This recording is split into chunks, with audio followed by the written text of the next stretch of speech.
নমস্কার। আজ একটি অত্যন্ত গুরুত্বপূর্ণ বিষয় আপনাদের সামনে তুলে ধরব। শিশুর পায়খানা যদি ঠিকঠাক না হয় সেক্ষেত্রে ঘরোয়া পদ্ধতিতে আপনি কিভাবে শিশুকে পায়খানা করাবেন। আজকের যে ভিডিওটি এটি কিন্তু অনেক রিকোয়েস্টেড ভিডিও এবং বহু মানুষের কাছে এটি খুবই গুরুত্বপূর্ণ। অনেকে প্রশ্ন করেন যে শিশুর বয়স 1 সপ্তাহ, 2 দিন, 4 দিন, 25 দিন, 28 দিন, অর্থাৎ যাদের নবজাতক বলা হয়, তাদের যদি ঠিকঠাক পায়খানা না হয় সেক্ষেত্রে কি ওষুধ ব্যবহার করবেন।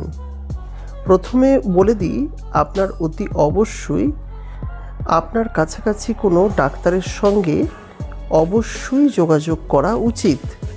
তবে দীর্ঘদিনের পুরাতন কিছু ঘরোয়া পদ্ধতি রয়েছে যে পদ্ধতিগুলি ব্যবহার করেও কিন্তু ভালো ফল পাওয়া যায়।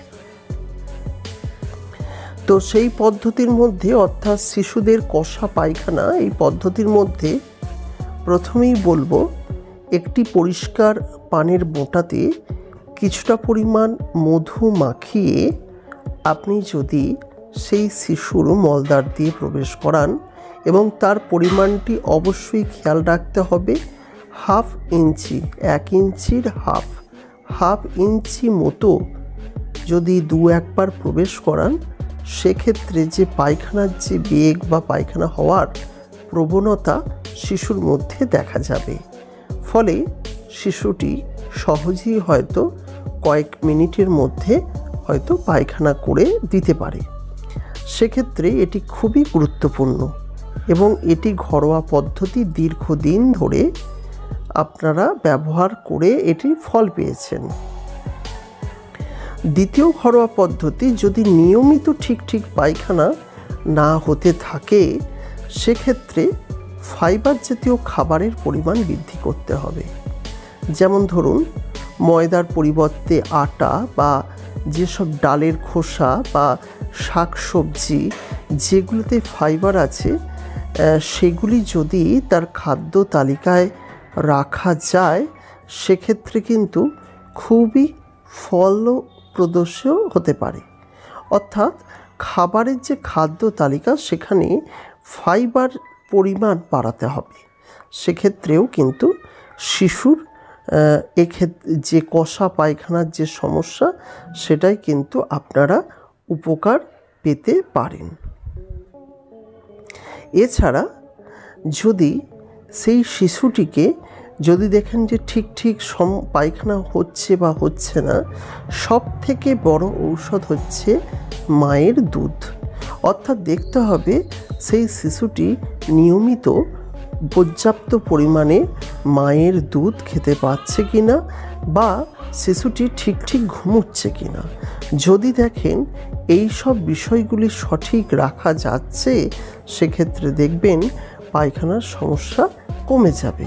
তবে অতিরিক্ত গরম হলে সেক্ষেত্রে আপনারা কিছু পরিমাণ জল খাওয়াতেই পারেন, কারণ কখনো দেখা যেতে পারে শরীরে জলের অভাবজনিত কারণে এই রকম একটু কষা ভাব আসতে পারে। সেক্ষেত্রে কিন্তু জল খাওয়ানোর বিষয়টি কিন্তু রেকমেন্ড করা যেতেই পারে।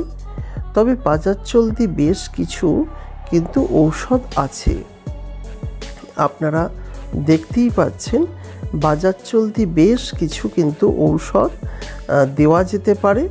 তবে যদি পার্সোনালি রেকমেন্ডের কথা বলেন সেক্ষেত্রে বলবো ডাক্তার দেখিয়ে তবে ওষুধটা ব্যবহার করা উচিত, কারণ অনেকে ডাক্তার না দেখিয়ে ওষুধ ব্যবহার করে, সেক্ষেত্রে কিন্তু সমস্যা হতে পারে। তো আপনি বুঝতে পারবেন যে কতটা কি সমস্যা, কি করা উচিত। তবে আমি বলবো ডাক্তার দেখিয়ে ওষুধ খাওয়ান, যে ওষুধই হোক না কেন ডাক্তার দেখিয়ে ওষুধ খাওয়ান। তবে এই ঘরোয়া পদ্ধতি ব্যবহার করার ফলে অনেকেই কিন্তু ফল পেয়েছেন। তাই আজকে আপনাদের এই বিষয়টি জানিয়ে দিলাম এবং আপনারাও কিন্তু এক্ষেত্রে ফল পেতে পারেন। প্রিয় বন্ধুরা, যদি ভিডিওটি ভালো লাগে লাইক করবেন, পারলে চ্যানেলটির সঙ্গে থাকবেন সাবস্ক্রাইব করে।